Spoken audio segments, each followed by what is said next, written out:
Olá, pessoal! Bem-vindas a mais uma das nossas análises detalhadas. Sabe, para a gente realmente entender o mundo em que vivemos hoje, precisamos fazer uma pergunta muito fundamental. O que são de fato as religiões do Ocidente? Exatamente isso que vamos explorar hoje. Uma explicação simples e direta sobre como tradições e crenças milenares definiram o que é certo, o que é errado e como todo o nosso pensamento ocidental foi sendo moldado passo a passo. Beleza, então vamos mergulhar direto nisso. Para a nossa jornada ficar bem clara e fácil de acompanhar, vamos passar rapidinho por essa estrutura. Primeiro, definindo o mundo ocidental, depois as raízes abraâmicas, a visão de Deus, a ideia de salvação e vida moral, rituais e práticas e, para fechar, o cenário religioso atual. Certo, parte 1. Definindo o mundo ocidental, a divisão geográfica e cultural. A grande questão é que, antes da gente sequer começar a falar sobre religião, precisamos entender onde fica essa fronteira invisível do Ocidente, não é mesmo? Olha só, geograficamente, a gente tem o meridiano de Greenwich. Ele é aquele marco zero famoso que corta o globo em leste e oeste, certo? Mas a verdade é que a divisão real, a divisão cultural profunda entre Ocidente e Oriente, vai muito além de uma simples coordenada no mapa. Ela é, na verdade, um produto denso da história europeia e da expansão da cristandade. Ou seja, é muito mais uma fronteira de ideias do que de terra. E tem um detalhe importante aqui. Independentemente da geografia, todos esses grandes sistemas religiosos compartilham algumas estruturas centrais em comum. Estamos falando de coisas como reuniões regulares e públicas, hierarquias clericais bem definidas e limites muito claros entre o que é sagrado e o que é profano. Ah, e claro, todos eles se apoiam em escrituras ou tradições orais e oferecem todo um sistema de crenças no sobrenatural, justamente para tentar responder aquelas velhas perguntas: de onde viemos e o que nos aguarda no fim de tudo isso. O que nos leva à nossa parte 2. As raízes abraâmicas, os 3 pilares. Afinal, quem exatamente está debaixo desse imenso guarda-chuva que a gente chama de Ocidente? Basicamente, as religiões ocidentais se apoiam nestes 3 gigantes: o judaísmo, o cristianismo e o islamismo. E o que amarra essas 3 fés de um jeito inseparável são as profundas raízes abraâmicas. Mas mais do que isso, é uma visão muito peculiar e linear da história. É bem diferente daquela visão circular de eterno retorno que a gente vê no Oriente. Aqui, a história tem um começo exato ali no Gênesis, um meio de jornada bem definido e um fim definitivo e absoluto. Parte 3. A visão de Deus, Criador versus manifestação. Para a gente captar a verdadeira essência da teologia ocidental, a melhor tática é simplesmente colocar ela lado a lado com as tradições orientais. Então, o ponto crucial aqui é esse contraste brutal entre as duas visões. No monoteísmo clássico do Ocidente, Deus é um criador externo, único e todo-poderoso. É só pensar num pintor e na sua tela, sabe?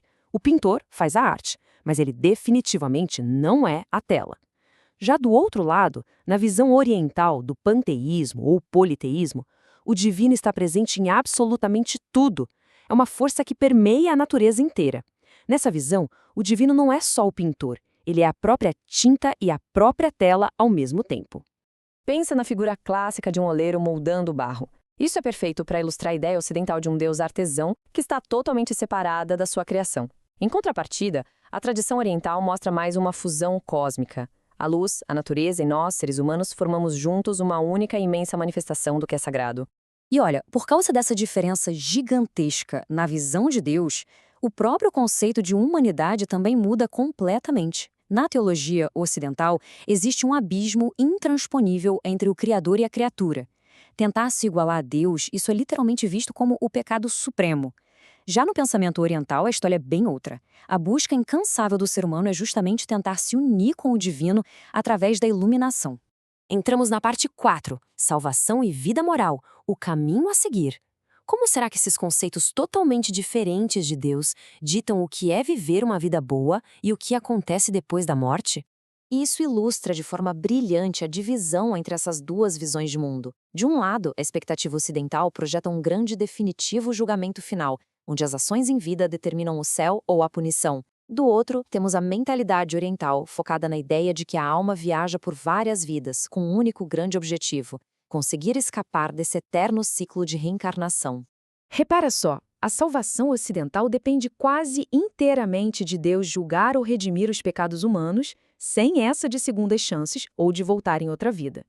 É o oposto da ideia oriental, onde a salvação não vem de um juiz externo que perdoa, mas da libertação mística desse ciclo interminável de nascer e morrer. É claro que essa base dita as regras de como a gente deve agir no dia a dia. Pensa bem, se o Deus ocidental tem um plano, a ética exige que os fiéis sejam instrumentos ativos na Terra, combatendo o mal e abandonando o pecado a todo custo. Já a ética oriental tradicionalmente valoriza ideais de passividade, a contemplação e uma fuga das ilusões materiais do mundo para focar puramente na evolução espiritual.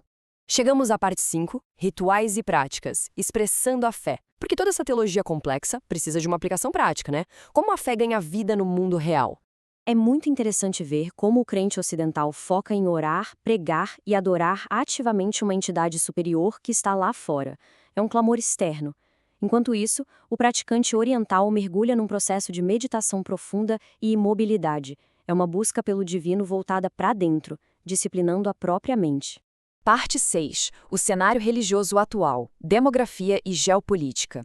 Bom, vamos avançar para o mundo de hoje e ver como toda essa bagagem histórica se reflete na nossa realidade moderna. Se a gente analisar os dados, o mapa da religiosidade está passando por transformações muito rápidas. Tem um declínio visível da religião cristã na Europa, que foi seu grande berço histórico. Em compensação, o crescimento cristão continua forte nos Estados Unidos, na América Latina e na África. Junto a isso, a gente vê a expansão global acelerada do islamismo, e vale muito destacar o crescimento explosivo do movimento pentecostal por toda a América Latina. O epicentro da religião ocidental está, sem dúvida, mudando. Agora, o que é realmente fascinante nessa questão demográfica é esse número, 73,8%. Para colocar isso em perspectiva, no censo do ano 2000, essa era a proporção de brasileiros que se declaravam católicos. A gente está falando de quase 125 milhões de pessoas. É muita gente. Mas se olharmos para as décadas seguintes, os censos mostram um declínio progressivo e constante dessa porcentagem, o que está reconfigurando bastante a cara da fé no Brasil com o avanço de outras correntes.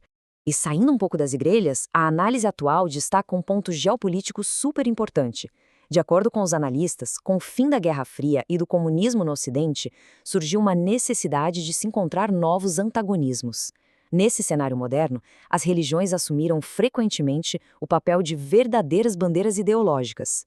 Especialistas apontam que líderes globais de hoje, em diversos espectros políticos e partes do mundo, mobilizam ativamente essas identidades de fé para estruturar suas políticas e agendas de poder. O pertencimento religioso vira uma ferramenta poderosa. Então, no fim das contas, fica claro que essas tradições abraâmicas estruturaram nossas sociedades, leis, e até a ciência durante séculos a fio.